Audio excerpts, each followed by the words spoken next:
Saturday is Veterans Day. Many federal offices will be shut down tomorrow to mark the holiday.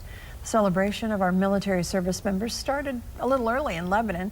The city and school district partnered for a ceremony today. Marina Silva was there with more than 2,000 people to honor those who served.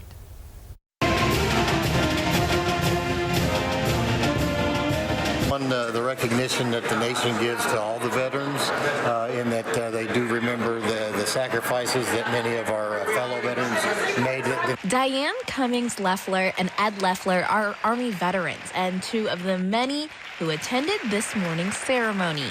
Their love story started during their active duty. My first duty assignment was Fort Hood, Texas, and this is where I met this gentleman here at Fort Hood. We were both stationed at 62nd Engineer Battalion.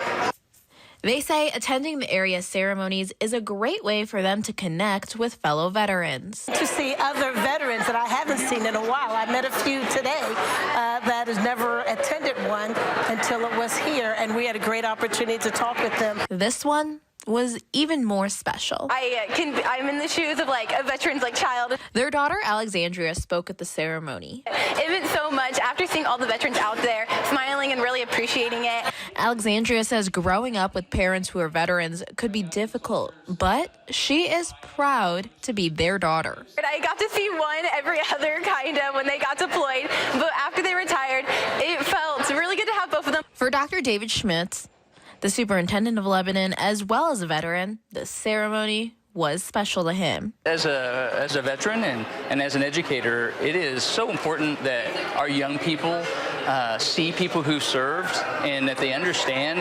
the importance of being willing to do that. And the Lefflers agree. And Lebanon High School has some really great leaders out there through the students, and the leadership, the faculty and all do a really good job mentoring them, and it's just very impressive to see what the students put together.